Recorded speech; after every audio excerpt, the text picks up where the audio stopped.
do is record this call and send out a recording of it to all of our colleagues who are observing Yom Kippur today.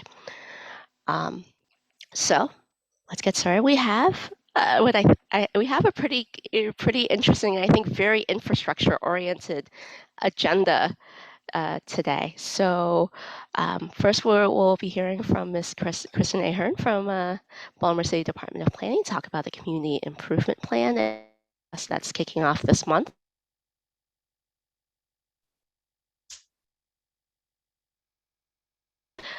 Talk to share a bit about where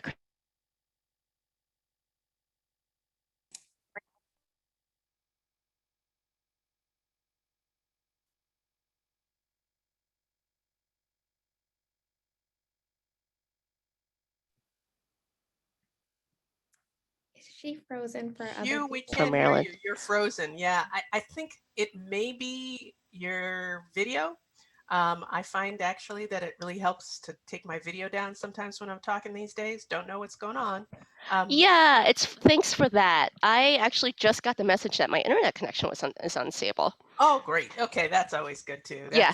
That's So not like that. Hasn't happened recently. So I apologize. So I'll just go back through the agenda again. So as I mentioned, we are having a very infrastructure-heavy September Baltimore Equitable Community Development Network meeting. So Kristen from the Department of Planning is here to talk about the city's capital improvement plan process that kicks off this month, or is possibly in progress, and Melissa Bondi from Enterprise Community Partners here to talk about what the implications are for Baltimore and for Maryland with both the Senate infrastructure bill and the White House's affordable housing plan, which has a number of proposed funding sources in store for both the creation and preservation of affordable housing. And within the infrastructure bill, there is money for affordable housing, but there is also money for other infrastructure items that are relevant to the city that impact community development, such as I'm sure some of you know, there's a lot of conversation now, again, about the red line possibly coming back. So I invited them both here to talk about the potential for infrastructure, new infrastructure otherwise in Baltimore City. And then finally, if we have time, Claudia and I will go over a preview and some updates about the Community Development Week. So with that, I'd like to turn it over to Kristen. Kristen, we want to try screen share again? All right, so I'm going to stop sharing and give Kristen an opportunity to do so. Thank you, and thank you all for having me here. Let me see if I can get this presentation shared. Kristen, it's a little hard to hear you. I don't know if that's on my end or if that's everybody. Okay, I'll see if I can, I'll talk louder. Is that better? Yes. Yeah. Okay. Thank you. Sure. And please stop and interrupt me if I get quieter again. Are you able to see my screen okay? Yes. All right, great. Well, thanks so much for having me here.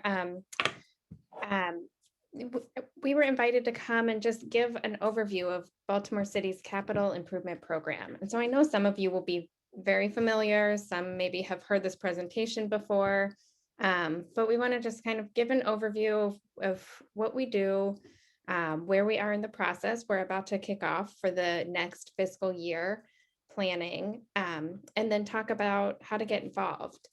So if you would like, you're welcome to put questions in the chat as we go through, or just stop me and ask it. It seems like a small enough group that you're welcome to just unmute yourself and ask a question if any come up during the presentation. So just to start, in Baltimore City, the Department of Planning prepares the capital budget. And so Board of Estimates sets the policy for what goes in the capital budget essentially, and says that a capital improvement is a physical betterment or improvement and related studies. So it's not anything that costs less than $50,000. It's not vehicles. It's not repairs or maintenance that costs less than $100,000, and it should never be salaries. And so I just want to give you a sense of the types of items that are included in the city's capital budget.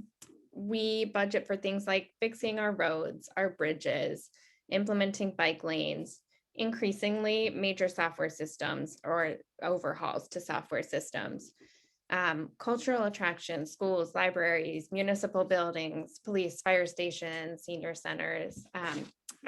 I know I always hate to just read a slide verbatim, but I do feel like this is really important. So I'm just going to keep going through parks and rec centers, playgrounds, tennis courts, basketball courts, the water and sewer pipes and other related infrastructure like treatment plants, reservoirs, pumping stations, stormwater infrastructure, including the stormwater drains underneath our roads and underground, and other stormwater filtration systems.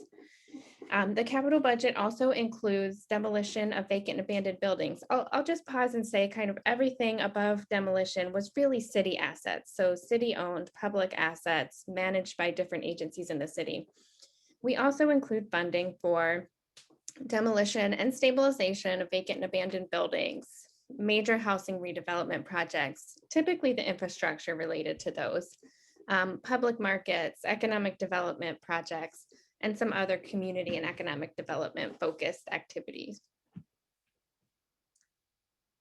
So why Department of Planning? This is often, honestly, a function of a fiscal office in many cities, but usually a planning department would have a role. But in Baltimore City, the city charter states that the Planning Commission must submit a recommendation for a 6-year capital improvement program to the Board of Estimates.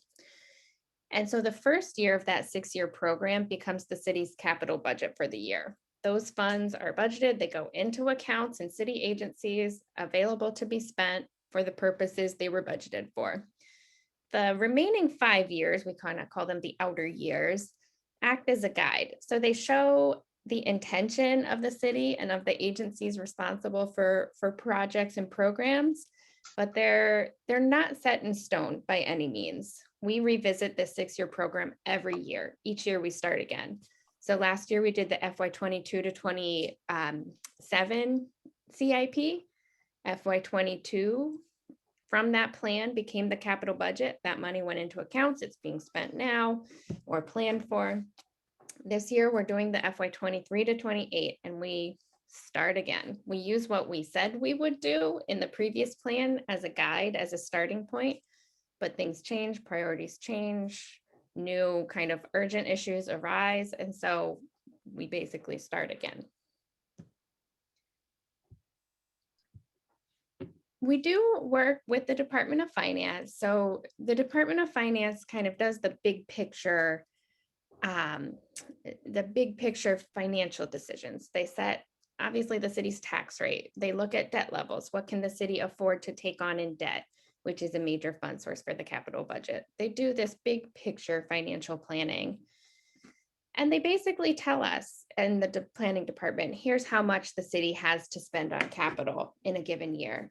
And then the planning department takes that and puts together a capital budget within those affordability limits. And then the Department of Finance does the operating budget.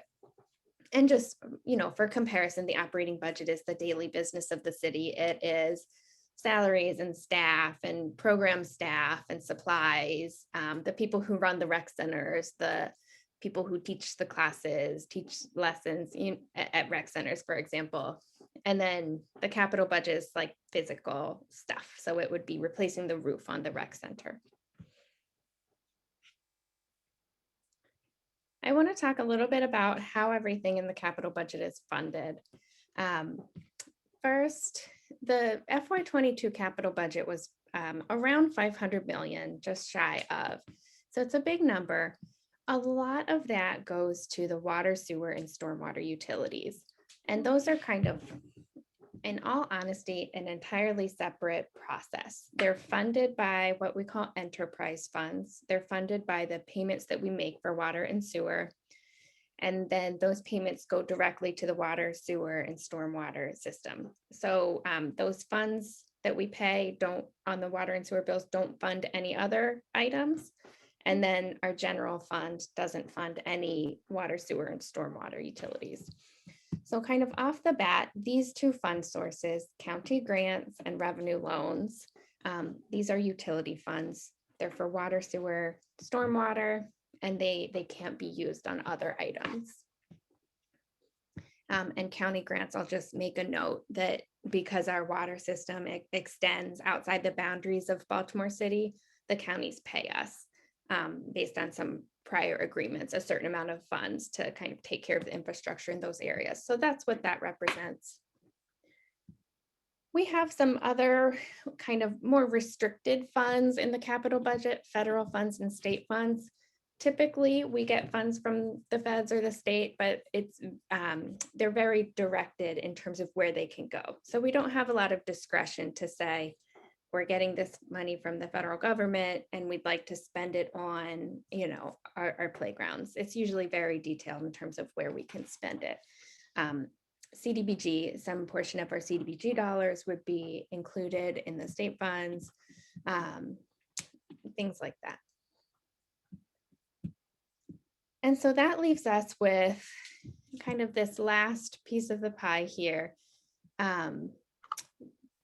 What we think of as more discretionary funds. And the first set of those discretionary funds are the highway user revenue related funds.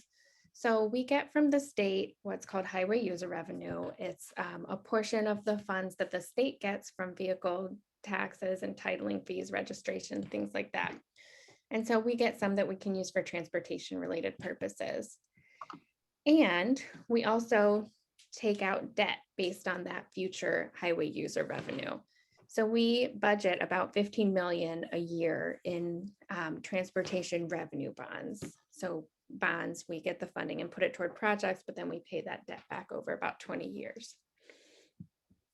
And then finally, the most discretionary portion of the capital budget that kind of goes to meet all the other needs of the city that go beyond the utilities and beyond what the state and federal dollars are designated for, really come down to these two fund sources, which is city bond funds or general obligation bonds and general funds, what we typically refer to as PAYGO, pay as you go general funds. So funds that are budgeted in the operating budget in a year for capital, they go into the capital projects and can be spent. So we look at these four fund sources, honestly, as our more discretionary funds. We call them the general fund backed sources. They go to meet some of the city's highest priorities. And here's how all the sources and then those general fund sources break out by agency. You can see that the public works utilities, water, wastewater, and stormwater are the vast majority of the capital budget. About half, a little more than half in FY22. Typically, it's more like 2/3 or 3/4, but they had a smaller budget this year. Then Department of Transportation, they got 28 million in the general fund sources, 74 million total. They run the conduit, what's called the conduit enterprise. So the conduits underneath the streets that are used by some of the utilities, broadband and that sort of thing. So that's another kind of enterprise funded. That represents a good portion of their budget, about 23 million. And then the rest of that is federal funding for the about, I think, 30% of our road miles that are eligible for federal funding. The next highest is Department of Housing and Community Development. So they get a pretty large share of the city's GO bonds and PAYGO of the general fund backed sources. And then they also have significant state and federal funding as well. Then you have schools. I just want to make a note that this is just the city's contribution to schools. The city gets not much, but a larger portion of its capital budget from the state for the schools, but it goes directly into the school system's budget. So it's not reflected here. Just to note that that's not the only amount being spent on the school's capital budget each year. And then you have the rest of these agencies that are typically a lot more reliant on the general fund back sources. Department of Recreation and Parks got a really large one-time allocation in FY22 from the state. I want to say about 20 million. Typically, it's closer to 7 million from the state. So it's a meaningful contribution from the state, even more so in FY22. That's not typical. Then you have Department of General Services, information technology, all of our solid waste infrastructure from landfills, transfer stations, that sort of thing.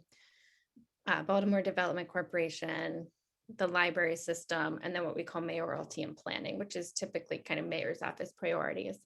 Those are really reliant on the GO bonds and the PAYGO funds. There's simply no other fund source for the projects that those agencies are responsible for.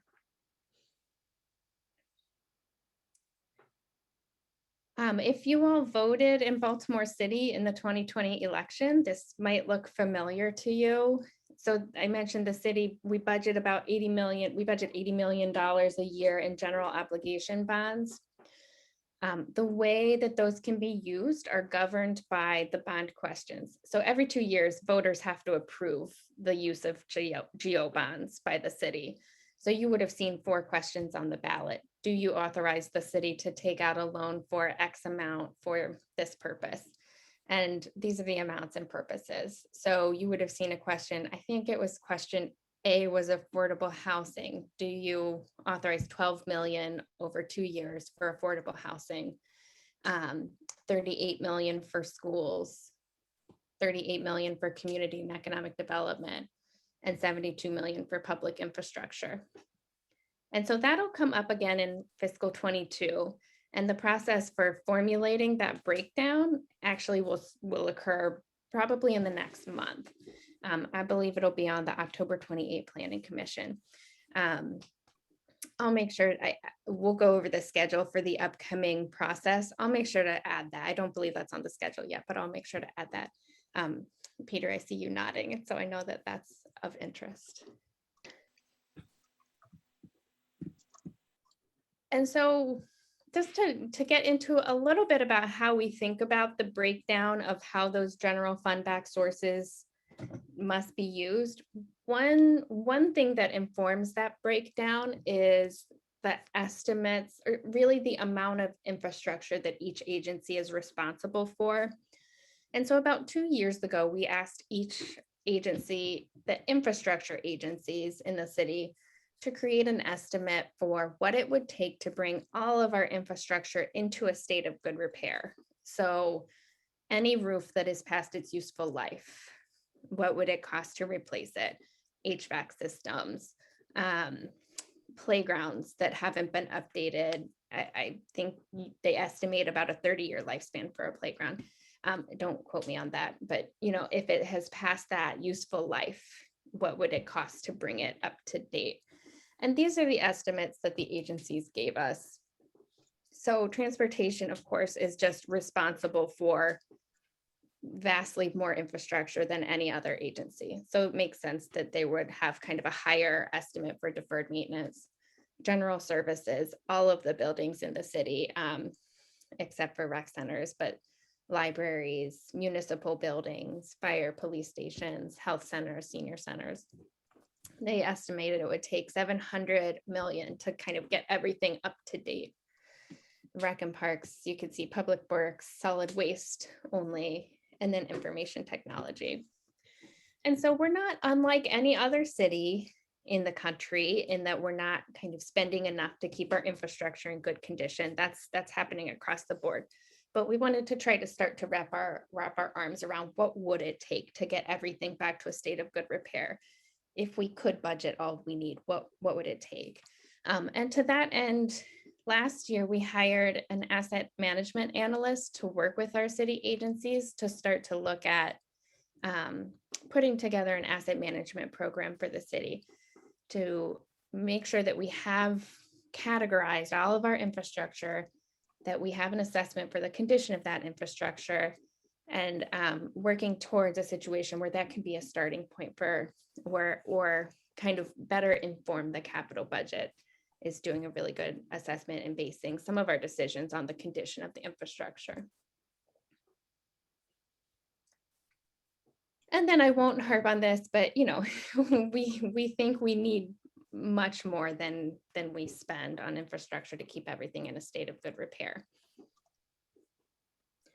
So I want to talk a little bit about the process, the CIP process, because I think that was one of the goals, is to make sure that this group has a good understanding of the points at which interested stakeholders can get involved and advocate. And so we start the process around this time each year. Within the next month, we will provide agencies with instructions and likely funding levels or upper limits to what they can request in terms of funding. And then in December, agencies, so it's really now that agencies are starting to formulate the projects that they are going to submit for consideration in the capital budget, in the FY23 capital budget. In December, they will submit all of these through a portal. We will publish this on our website. And so anybody who's interested can start to comb through the agency requests and see what agencies are requesting funding for. December through February, we'll meet with agencies to review what they've submitted. In January, agencies will present these priorities to the Planning Commission.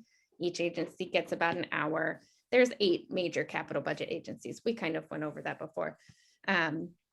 They'll present to the Planning Commission for about an hour and talk about what they need funding for, why certain things have been prioritized.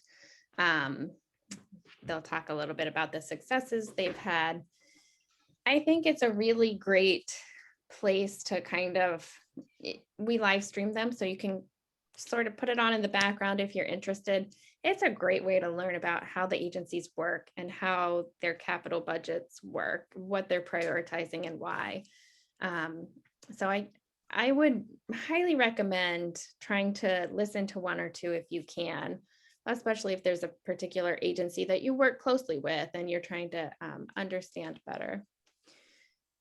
In February, or actually early March this year, planning staff will go to the Planning Commission with recommendations for which projects to fund. We always allow agencies to submit projects for consideration well in excess of what we know we'll be able to fund.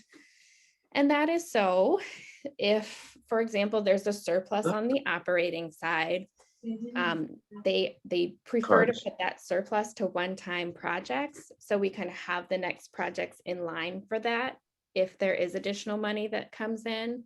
And it also kind of creates a more competitive environment, allows agencies to align projects and just put more of their needs on the record.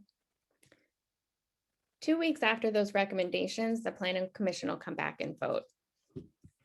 But in terms of advocating for a specific project, every project starts with an agency requesting funding for it. So the very first thing is to make sure that the agency responsible for the project is that you're working with them and seeing if it can be included in their project request. If it is included, another great place to get involved would be to attend that agency presentation to Planning Commission. Typically, the Planning Commission will allow for time at the end for anyone from the public who's attending to speak up and basically testify or comment. And then in February, during the recommendation session, that's again a public meeting where, time permitting, the Planning Commission will take public testimony. And then the Planning Commission vote. It's like a formal vote by informal body. So they must, and they do, take public testimony at that session. After the Planning Commission vote, the capital budget goes through a series of more formal approvals. And so these are all formal meetings and opportunities for public testimony at Board of Finance, Board of Estimates, and then the City Council votes on just the first year. All the other bodies are approving the 6-year plan.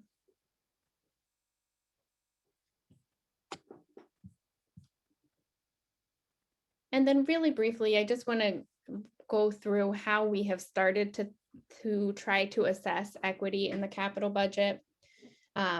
Currently, and I just want to make a point that we are only through this analysis looking at the city's capital budget. There are a lot of other forms of investment in the city, as you all well know. There's the operating budget, the state and federal budget, private investment, philanthropy. So this is just looking at where capital budget dollars are going. And so looking through a geographic lens, we're mapping all of the dollars to the specific location where we can. We don't get location information for every dollar requested. It's more around 60% of the dollars we're able to attribute to a specific location. And so we look at where those are going. The darker areas on these maps are places that have a higher dollar amount in the FY. We look at it on 3-year cycles. So from 20 to 22, this is kind of the geographies that have gotten more funding are showing up darker on these maps. We've separated DPW and then all other projects, kind of with the recognition that DPW projects tend to be underground, maybe not as meaningful to people's lives as something like a library or rec center investment, or roads, that sort of thing. And then we look at the racial demographics of the neighborhood and of the neighborhoods and the income, median income of the neighborhoods. And so for all projects excluding DPW, here's how that budget, like the budgeted amounts, break down basically by quartiles of neighborhood. We take community statistical areas, which Binya puts together, and Binya helped us come up with this methodology. And we break them into quartiles based on, in this case, race. So this darkest part of the bar represents the 13 or so community statistical areas with the highest percentage of Black or African-American residents. And this gray bar would be the quartile, the quarter of community statistical areas with the lowest percentage of residents that are Black or African-American. And so if all things are equal across the quartiles, you would expect all of these to be the same. And so we look at it without DPW, we look at DPW only, and then we look at it by median income. So the gray would be the quarter of neighborhoods with the highest median income, and then this dark blue would be the quarter of neighborhoods with the lowest median income. And this is for non-DPW projects, and then this is for DPW projects. And then the final thing I want to share with you today is that we've been looking at our evaluation criteria. We currently have this published list of 10 criteria that are considered in decisions about which capital projects to pursue. Public health and safety, leveraging other funds, operating savings, state or federal mandate. And then we kind of have several here that are implements a priority project, public-private partnership, implements a plan. Agency has prioritized the project, which maybe doesn't tell you a whole lot about how decisions are being made, and then promotes equity. So this list has gotten longer, and it's just time to sort of refresh that list and try to update the evaluation criteria so that they better reflect how decisions are being made. And so here's where we are. We've done a bit of outreach around this. We tested some in last year's program. We tested a process to score projects against criteria. And then we held a series of focus groups with Planning Academy alum or other folks who've been involved in the capital budget. And then we had a public meeting about a month ago where we talked about these a bit. And so first initial screening would be, are we required to do this by federal or state law? If yes, okay, go forward.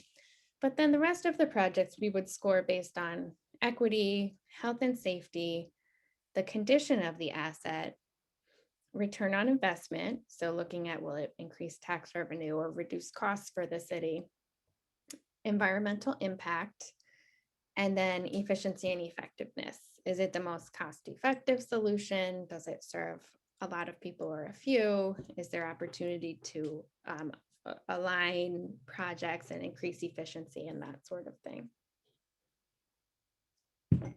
So that's all I have. I am going to pull up the schedule for this year really quickly and then share that on my screen. But does anybody have any questions? So Kristen, Peter's actually included a couple of questions in the chat. As you're pulling stuff Okay, up, would it be easier for me to just read them to you? that would be Oh, great if you don't mind. Sorry, I'm not able to see the chat. no, I understand. So, and Peter, otherwise, you're more than welcome to also unmute yourself and also ask them directly. Nope. Okay. So the first question is really, the talking about the capital budget and really the general operating bonds. And his first question is really, Baltimore City state legislators must sign off on the board authorizations. BOE sets the subject matter allocations prior to the capital budget submission. Will any of this, or so will the process change when the city council gets the power to add items to the budget? And actually, more broadly, how does the city council's new powers impact this process? Yeah, I think so. That starts, from my understanding, that starts for next year's budget. So it won't apply to the one that we're working on right now, the one that we're kicking off right now. It'll start in FY24. The GO bonds, like you mentioned, they're approved by the city's delegation to the General Assembly, and then they're set forth in council bills and approved by voters. That'll all happen. And so we'll have to abide by those rules, and city council will have to abide by those rules, whatever's set out in the loan authorization once approved by voters. City council will have to abide by that if they are able to move GO bonds around. My understanding is that city council's new ability to move budget items around and add budget items would likely only apply to PAYGO funding. So that's my current understanding of the situation. I imagine that will get stress tested, in the first couple of years. Thank you for that. The second question is also from Peter, is about the equity analysis that the department's done. And the question is really, what's the thinking behind using per capita measurements relative to equity? This came up, that's when we talked at length about when we first started this analysis. We started in 2018, and then Binya helped us kind of formalize it in 2019. And that was the first question we would get, is that all of these neighborhoods have different numbers of people. So you might expect more items budgeted, or they would serve a greater number of people in neighborhoods. So in different community statistical areas. So general consensus was that people wanted to control for population, so that that CSAs with like a denser population wouldn't seem overrepresented in terms of dollars. Does that make sense? That makes sense to me. Go ahead, Peter. Yeah, I was just going to follow up on that. It certainly makes sense, and the reason I asked, because I just remember when an initial analysis was done, and it was reported in the Baltimore Sun that white communities were getting more capital budget allocations than Black communities, and trying to get and then researching that years later, or since that point in time, months later, years later, you cannot find any report from planning that indicates that. And all we can find from planning now is per capita reports, which indicate, oh no, things aren't that bad. And so it just seemed to me to be I mean, I know you mentioned consensus, but it seemed to be a consensus decision that actually would soften the harsh equity analysis that would happen if it was just simply based on neighborhood. That's why I asked that. Yeah, I think what was more so than the per capita adjustment, what changed that was that we looked at quartiles of neighborhood. That initial analysis used, honestly, somewhat more arbitrary cut points in looking at the percentage of residents that were white versus Black or African American. such that there was one sort of bucket that only included 4 neighborhoods. I think I want to go, I might want to go back and look at this before saying it, but so don't take this as gospel, in other words. But I think that kind of when we first did it, it was sort of an initial look, and we used cut points that made it such that the whitest neighborhoods included only 4 neighborhoods in the city. So we were comparing that to a bucket of the neighborhoods with the highest percentage of Black or African American residents, and that included like 30 some neighborhoods. So I think we were still doing it per capita, but it just included very different numbers of neighborhoods. So this, using the quartiles, it puts an equal number of neighborhoods in each bucket. It's like comparing the quarter of neighborhoods with the highest percentage of white residents to the quarter of neighborhoods with the highest percent of Black or African American residents. I think that's what led to that difference. Okay, I think I understand that. One more follow-up, if I may. Apologies to you.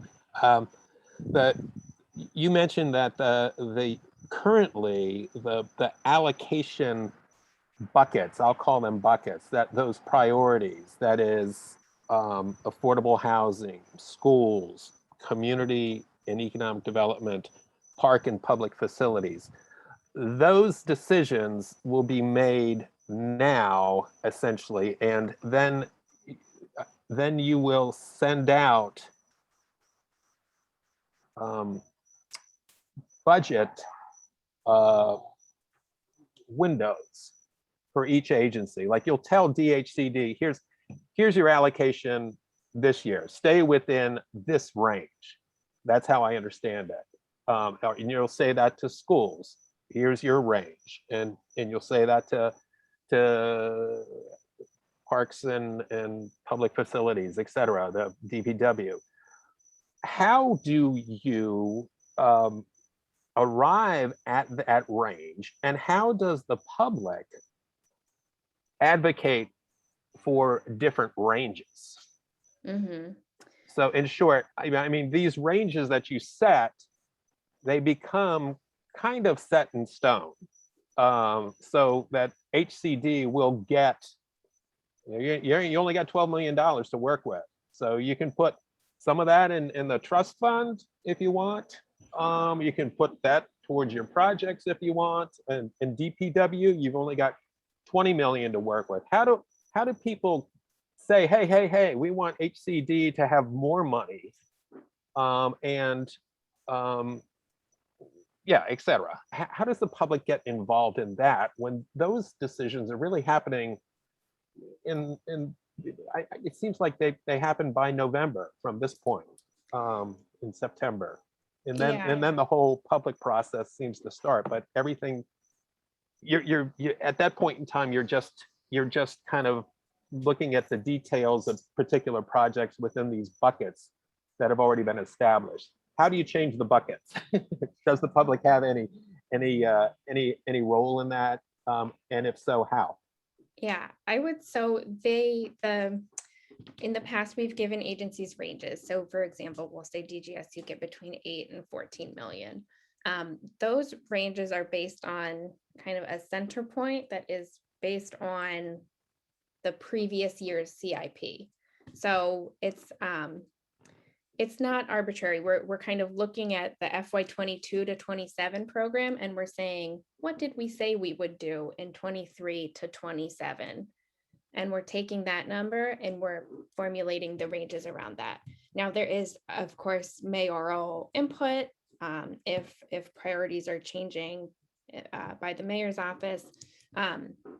But in general, we're allowing agencies to submit more than they're going to get. So there's still room for advocacy to advocate for more. But generally, it's it starts from a starting point of the previous year's CIP and what we said we would do. So I think in terms of advocacy, that may be a place to target some advocacy. And then, of course, it's the mayor's budget at the end of the day. Thanks. Yes, thank you, Kristen, for that. I want to allow for time for one more question if folks have it. Feel free to unmute yourself or enter into the chat. If something occurs to you during the next presentation, feel free to also enter in the chat. And hopefully, Kristen, if you can stay on for a little longer, you can either pick it up in the chat or follow up accordingly. But Sure. just Yes, great. I'm looking forward to hearing Stephanie's presentation as well. So I'll be around. Great, thank you. So I'll pause for a moment. And if there are no additional questions, Kristen, if you could stop sharing your screen, and then I'd like to introduce Melissa Bondi from Enterprise Community Partners to join us and to share updates from all of the stuff going on in DC right now. Yes, thanks so much. And Kristen, thank you for your great presentation. I learned a lot having a chance to listen to it. So I'm grateful that we were co-located together today. I'm Melissa Bondi. I work at Enterprise Community Partners. I'm the state and local policy director with a lot of focus in the state of Maryland, as well as in Virginia and the District of Columbia. But as you may know, Enterprise itself is a national organization. We're headquartered in Maryland, of course, but we do a lot of work on the policy side, tracking, advocating, educating, and otherwise trying to inform the public on all of the things that are happening in the areas of housing and community development at the national level. There have certainly been plenty of things to keep track of over the course of the last 2 years. So I'm going to make this PowerPoint available for folks afterwards, so you don't have to take notes. But the other thing I'll mention is there are many more slides in this deck than we probably have time to go over. So there may be times when I skip past, but not because I'm not willing to talk about items that are on the list. I just want to be thoughtful about what might be of greatest interest to you, and also make sure that you know that you'll have access to all of the materials, even if we don't cover 100% of everything in the next 30 minutes.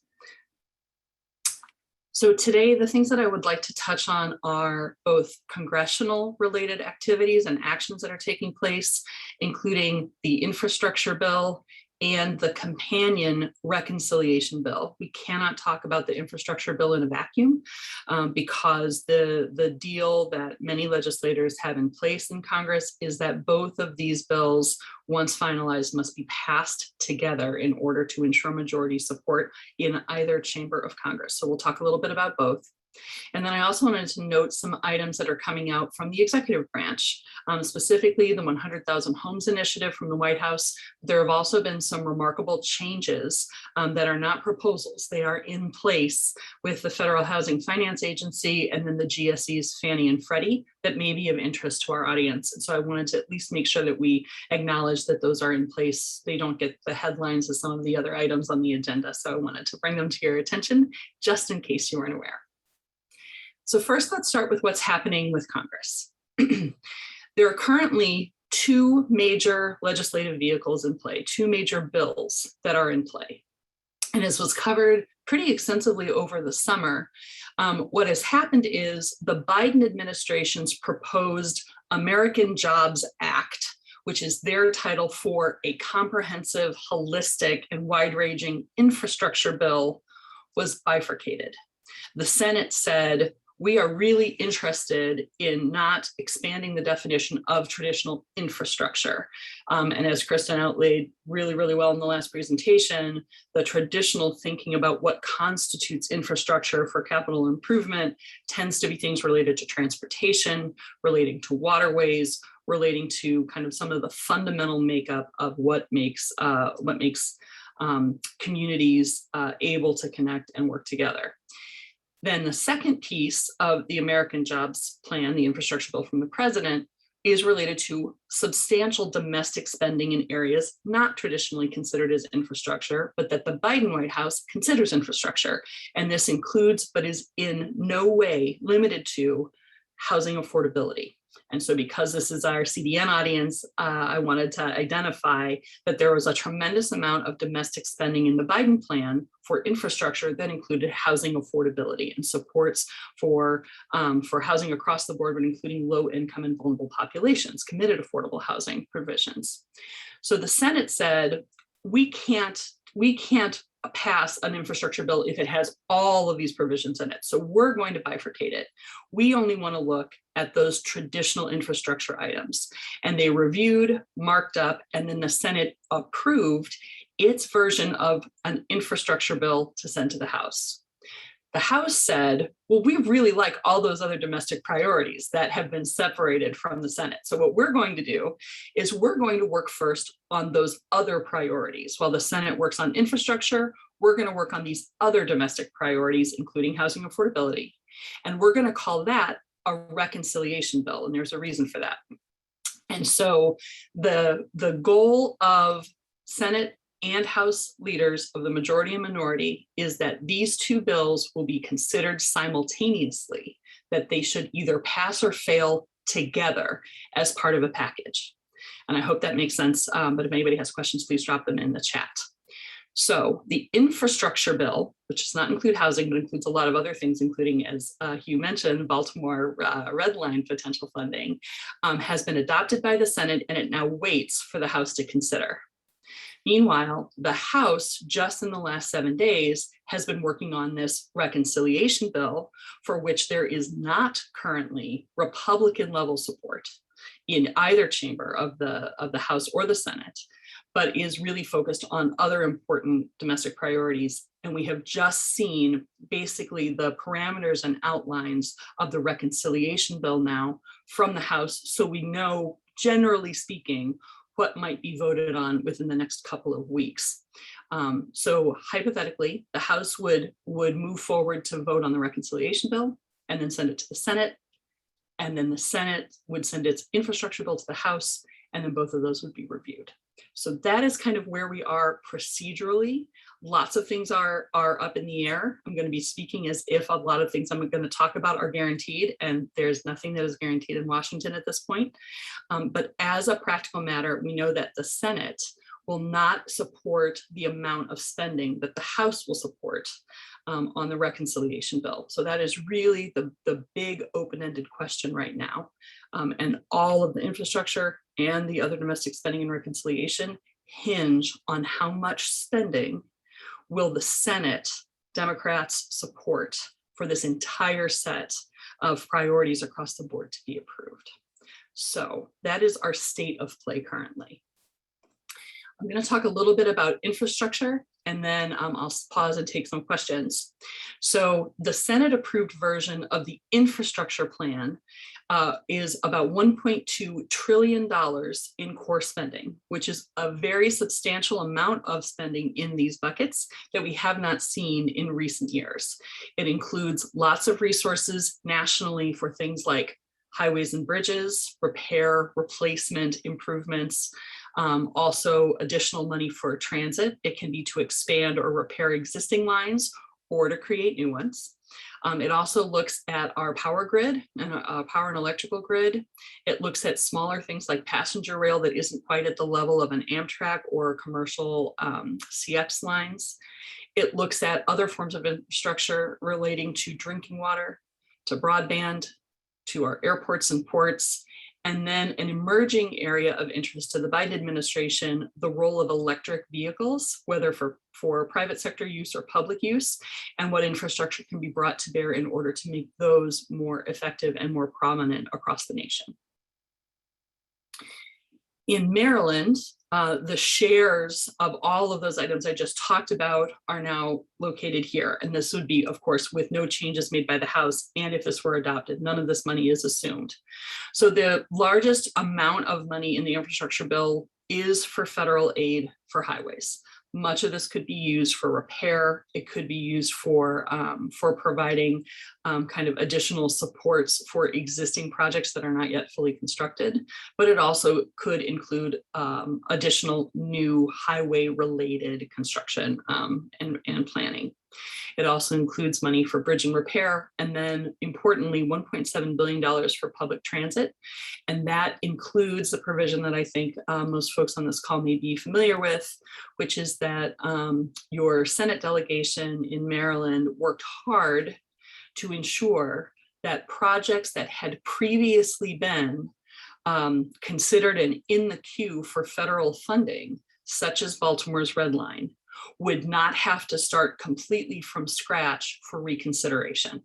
So what that means is that if the state of Maryland were to put the Red Line back on its priority list, it would not lose its place in line for consideration versus all of the other public transit projects that are already in the works, or like the Red Line had been priorities for funding. And so the good news is that is a really helpful positioning for the Baltimore Red Line for consideration with a very competitive process for public transit in a $1.7 billion appropriation for Maryland. So that would be great. There are, however, some caveats with that. Currently, under the Hogan administration, as we know, the Red Line is not a priority. It is not listed on the list of projects for the state. That would have to change. The federal government will not fund a project that is not on the state's priority list itself. And so either this administration or a future administration would need to replace or to put back the Red Line on the priority list in order for the provisions that are in the infrastructure bill to actually have value or meaning. And with that would come updates to things like environmental surveys, cost estimates, looking through what things might need to be kind of updated based on the original proposal at the time that the Red Line was previously on the federal list. So it is not a guarantee of funding for the Red Line, but certainly the very first step, even if this were to be approved, is that the state would have to make it a renewed priority and update all of the kind of engineering work, cost design work, et cetera, in order for it to be a viable applicant for funding. In addition, on infrastructure, there's lots of money for things like broadband expansion. There would be a new federal program called the Affordability Connectivity Benefit that would specifically subsidize and make much more affordable to low-income households access to high-end broadband. At this point, that includes mostly issues of access to kind of the wire, the infrastructure to access broadband. It doesn't necessarily include equipment like having access to an iPad or a Surface device or things like that, but that is also potentially in the works. There's also money for climate resilience and also cybersecurity protections. More infrastructure to support clean drinking water, both access and repairs and improvements to the system that provides the pipes, that provides clean drinking water, as well as airport infrastructure supports. So with that, I'll take a quick pause in case anybody has questions on what I've said thus far on the infrastructure side of the presentation.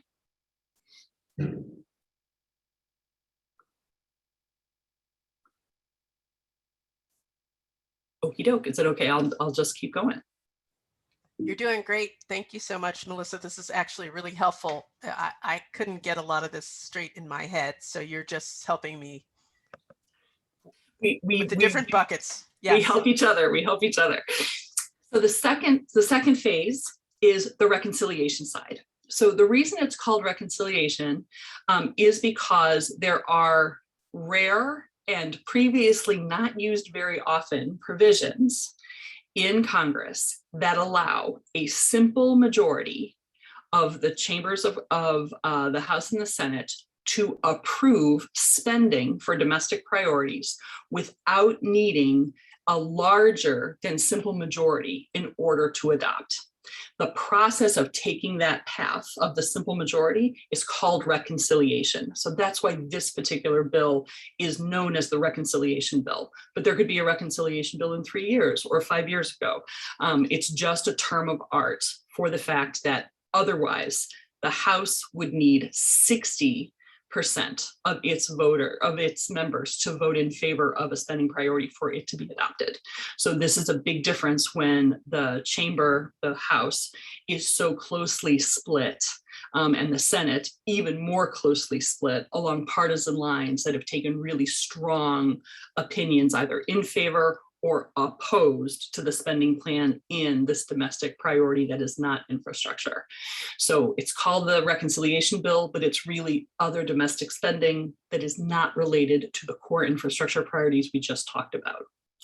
Many of these items were in the Biden plan, the American Jobs Plan, but some of them have been marked up to either higher amounts or slightly different amounts. So this is really what the House committee members that are most directly involved in domestic finance and spending have proposed for the entire House to vote upon. What I've focused on here is just the housing related provisions, but if anybody had questions on any of the other domestic spending items, please let me know. The House Financial Services Committee has released a $300 billion total spending just for housing and housing affordability.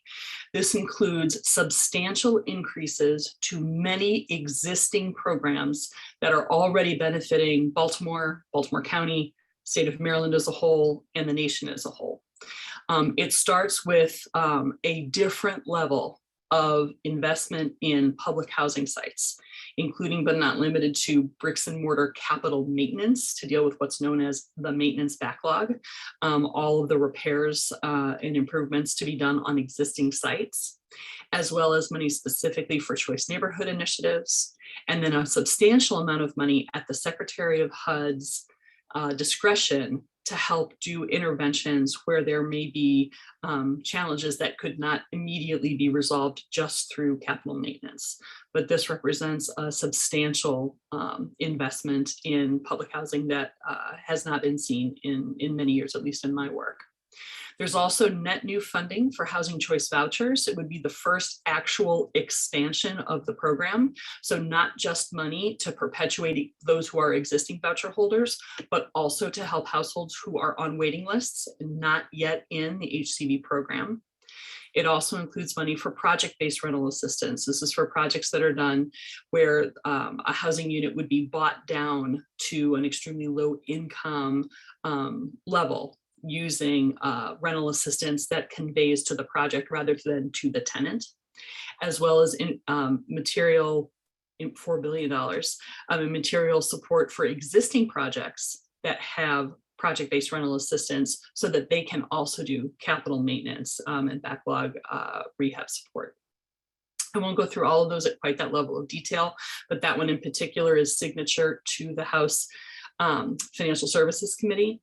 There's also net new funding for the National Housing Trust Fund, which would help make our low-income housing tax credits and all of the other housing and community development pools at the state level go further, because that money could be brought to bear in projects that say apply for rental housing works or community legacy, things like that.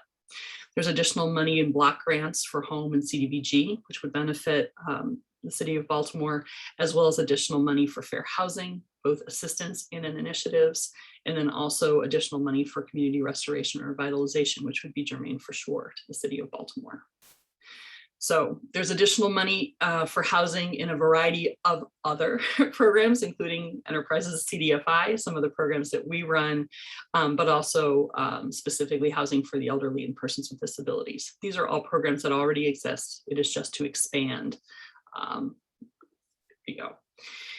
So there's additional money as well for homeownership and down payment assistance, as well as, and I wanted to mention this one in particular, $100 million for competitive community-led capacity building awards. As we learn more about that program, should it be enacted, I think there will be opportunities for the city of Baltimore in concert with community-based nonprofit organizations to apply for funding to help support work on the ground. So I just wanted to mention that one specifically. So now we're going to talk about another committee in the House, and that's Ways and Means. So Ways and Means is really looking at tax-related programs. So not the spending side, but really what is our tax structure and how is that being used to be brought to bear for housing? So there are kind of three main buckets in tax. The first subsumes the existing proposed Affordable Housing Credit Improvement Act. This is the low-income housing tax credit provisions. And if enacted, the reconciliation bill would provide it's hard to overstate the amount of resources that would be brought into the low-income housing tax credit program. It takes something that has been very successful nationally at producing and preserving committed affordable housing and force multiplies it so that it would actually be much closer to the level of demand that currently does not get satisfied by existing resources for financing because there is just not enough money in the system. So I won't go through the details on that, but I will point out that there is explicit additional support, not only for all 9% and 4% deals in the tax credit provision, but explicit benefits for, including financing for extremely low income household unit production and preservation. This is critical, because for so long, the LIHTC program was really aimed at 60% of the median income, with opportunities to do income averaging so you could get a little bit deeper in subsidy.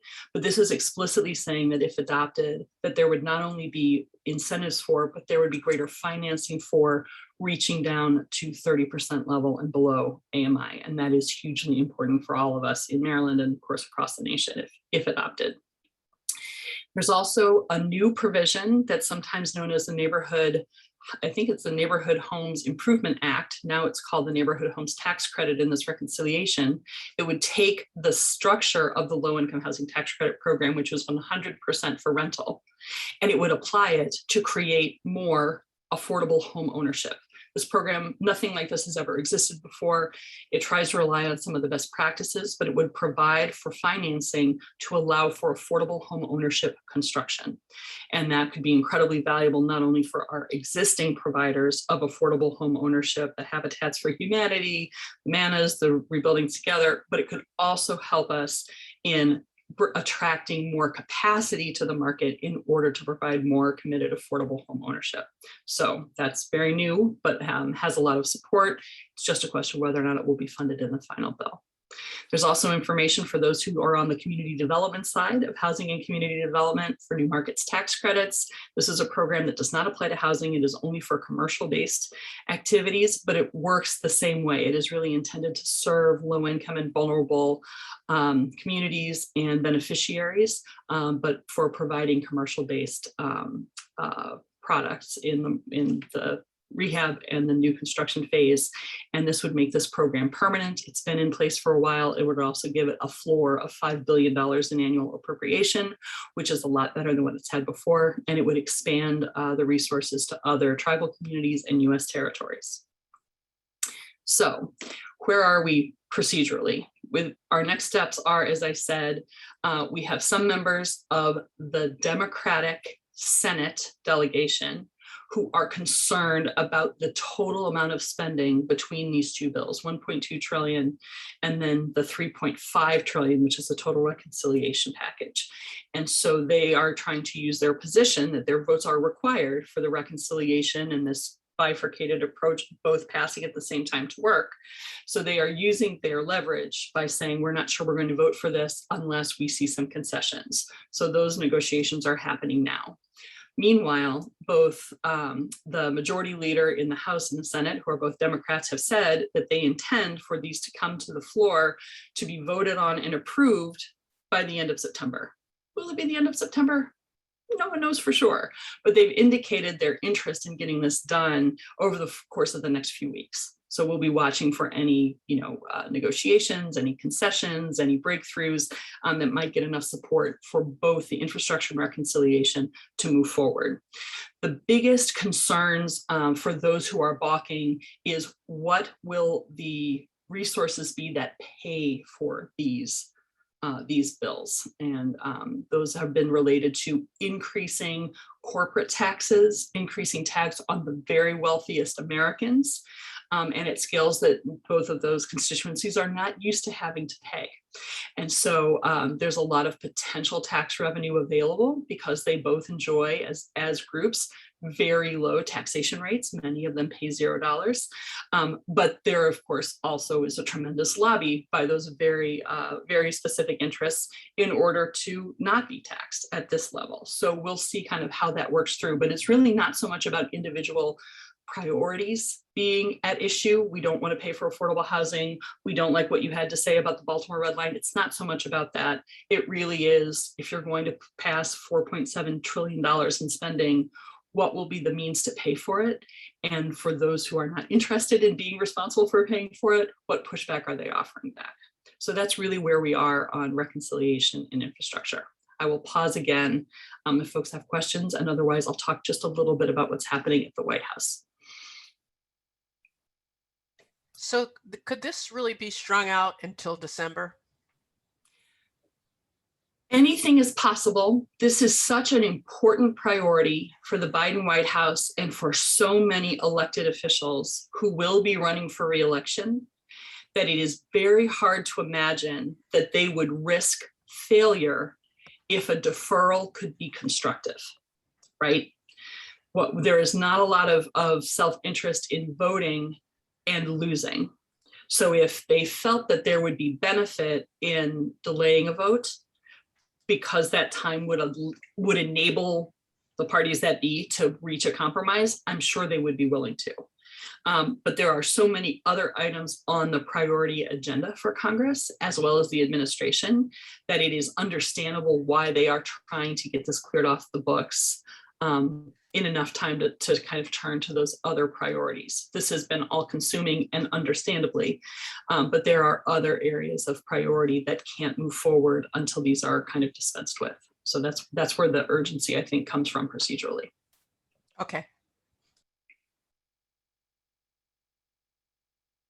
Any other cues before I move on to briefly White House items? Peter's asking, is the debt ceiling gonna factor into this in terms of a deal and timing? Great. So that is one of the items that Congress needs to dispense with, which is, as you may have seen, Secretary Yellen sent a letter explaining that all of the available options to keep the congressionally mandated debt cap ceiling in place at a specific level of spending relative to GDP have now been exhausted. Within the cap set by a Republican-led Congress, this is the limit of what we can spend. And so she sent that note to signal, not only to the administration, but also to Congress, that there aren't any priorities, let alone forget all of these things. If someone wanted to spend more defense money, if someone wanted to spend more money on space exploration, if someone wanted to spend more money on, pick any number of priorities, that her hands were tied by congressional previous action in order to spend for any of that. So there is no question, and there is an understanding by leaders in the White House and in Congress of both parties that they must do something about the debt ceiling. This particular set of priorities may not be everybody's set of priorities of how to use what is remaining within the capacity of the Treasury, but I suspect that there will be discussion about what to do with the debt cap ceiling as part of the final negotiation for this package at whatever level it ends up being. So yes, it's on the list, but it's not explicitly tied to this. But it is an example of something that really must be dealt with before the end of the year. Thank you. That's great. Great. So let me move on briefly to talk a little bit. Oh, let me get back to where here we go. So the White House has also been doing work on its own that does not require congressional action per se. And one of the items is the announcement within the last 10 days of the so-called 100,000 Homes Initiative. This is a Biden administration declaration on the work that intergovernmental agencies at the federal level will be putting in place as part of their overall approach to getting the American economy back on track from the pandemic, that really focuses on creating net new housing.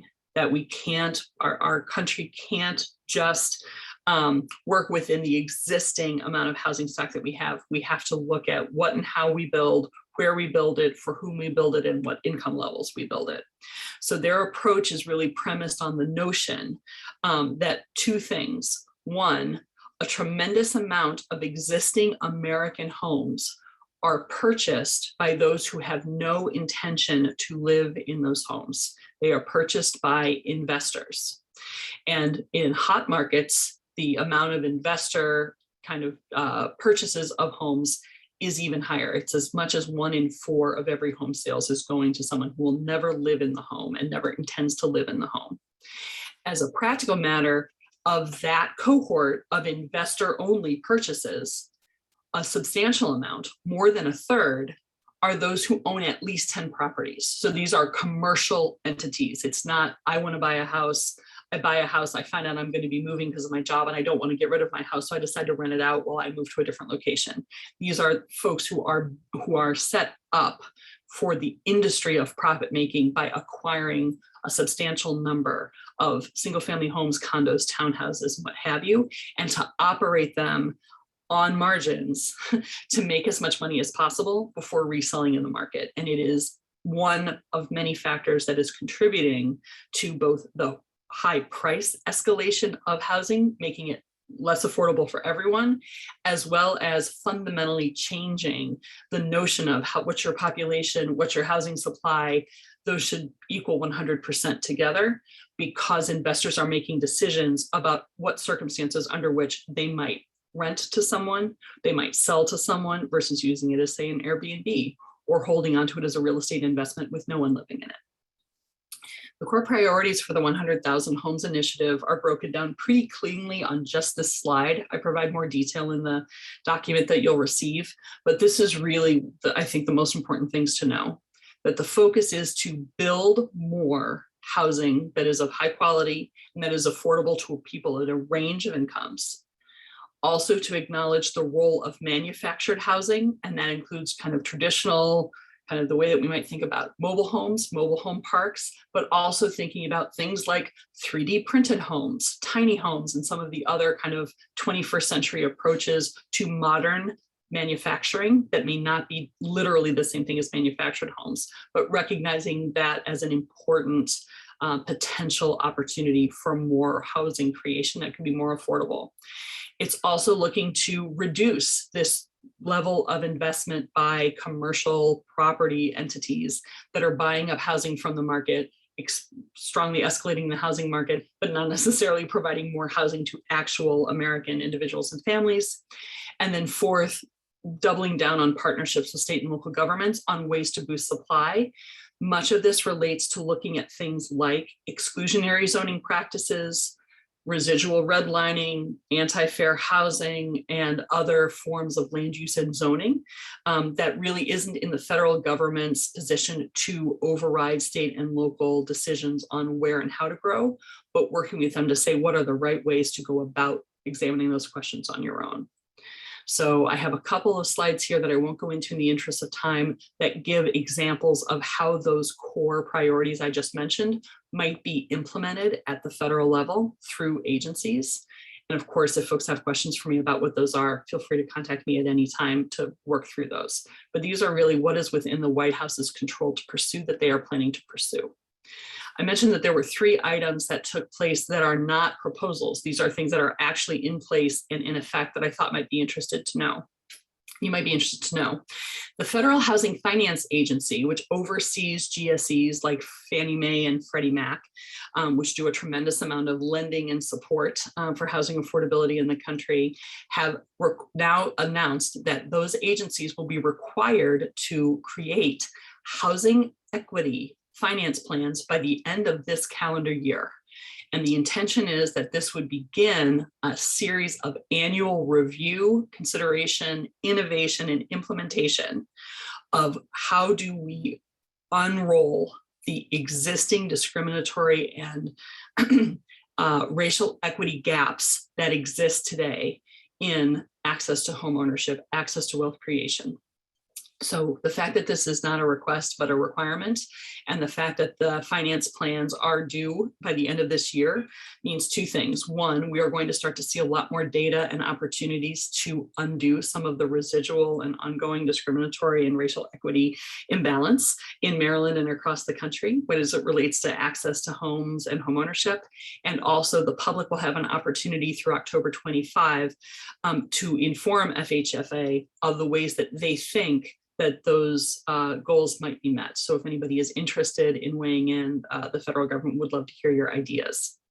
The second thing is that on its own, Fannie Mae has changed the way it will assess renters who apply for home ownership loans through the agency to allow for the first time your rental payment history over the past 12 months before you apply for home ownership loans to be counted toward your creditworthiness. There was a huge imbalance where if you were an existing mortgage holder, credit agencies took your mortgage payment history into consideration, which helped people to get new mortgages. But if you were a renter for first time, making the exact same payments per month as a renter had absolutely no bearing on your application. It was not considered relevant. That is now changing. And Fannie Mae estimates that 17% of applicants over the last 3 years would have qualified for mortgages if this had been in place at that time. So it's considered a huge victory for those of us who would like to see those who are renters and tenants being seen as equal to existing homeowners in consideration for access to homeownership. The last item I wanted to mention also relates to manufactured housing, and that is that Freddie Mac has changed its approach to ensuring that in working with mobile home communities, manufactured housing communities, that more tenant protections are in place so that owners of those properties cannot take action without recourse. Providing manufactured housing renters the same level of protections in important ways that all other renters are afforded under federal law through the Federal Housing Finance Agency's duty to serve regulation. So this applies for anyone who is seeking financing from the federal government for manufactured homes. They must meet the same standards. That has never been true before. And again, that is now the law. It is effective already. So I wanted to mention those three things because I think it could be germane to some of the work that we do. And it's also a sign, I think, of the Biden administration's attempts to make good on its commitments to do 100,000 homes, but also to do so through a meaningful lens of racial equity and income equity. So I wanted to mention those. That is everything I have. My contact information, as well as other daily and weekly updates that Enterprise publishes all the time on all of these various items, is here. And that will be in the documents that I hope will be shared with folks who request it. But please don't hesitate. There's no wrong doors at Enterprise if you have any questions or want to speak further about any of the items in my presentation. That's everything I have. I will be glad to stop sharing and turn it back over to Hugh and Claudia. Thank you so much for the opportunity. Melissa, thank you so much. This is like, it's super helpful, and I'm gonna need the notes because I come across things and I'm like, okay, is that this or is that there? Which bucket is that? But this is really helpful. It's a lot. Yeah, it's a lot. So with that, we only have about 6 or 8 minutes left, and I just want to encourage everybody. You're going to get a lot of e-blasts from me about the Community Development Week, which is from September 29th to October 7th. I think there's been, just fundamentally some misunderstanding about what Community Development Week is and why we do it. It is actually part of our advocacy strategy. And I always want to emphasize that to everybody because it's not, we're doing it to promote the community development industry, who we are, what we do. If you have board members, if you have new staff, this is a great time to say, hey, you don't understand what commercial revitalization is or main streets are? Join one of the Community Development Week events. They're free. We try to strike a balance between in-person safely, which are most of the rural events where we can be outside. We don't expect more than 25 people that will be able to meet and go to those or have masks on. But we'll also, the majority of the events are virtual. So I just encourage everyone to participate and participate in the things you want to learn more about and some of the things you already know a lot about, but it's great to have your participation. Also invite elected officials. If you have projects that may be related to somebody else's project in another area, please feel free. The second point that Hugh has up there is our awards for excellence. Every year as part of our annual meeting, which is on October 8th, we have, actually it's October 7th, excuse me. We have our annual meeting. We will be doing that virtually, but we want to continue to recognize groups that are doing outstanding work and have an outstanding innovation. And we also added a health and community development category this year, which seems very appropriate in COVID-19. So this is also the time to also recognize your staff that may have been working long and hard for the last several months. So I just encourage people to submit nominations. Nominations are due by September 20th. And I'm going to be bugging you all because there's lots of projects and things going on and things that have continued to go on throughout this pandemic. Hugh, I'm going to stop there and turn it over to you. Let me know if there's anything else that people have questions about. Thank you all for coming today. And I just would encourage you to, stay tuned. Been trying to get as much information in those e-blasts as I can. But this is really helpful. Melissa and Kristen, I really appreciate your time today. Thank you, Claudia. And I also want to underline my gratitude to both Kristen and Melissa for sharing such excellent presentations today and breaking down some very complicated processes, both on, recurring and emerging that are taking place right now. I also want to reiterate that we will be sending out the presentation slides, both Kristen's and Melissa's slides.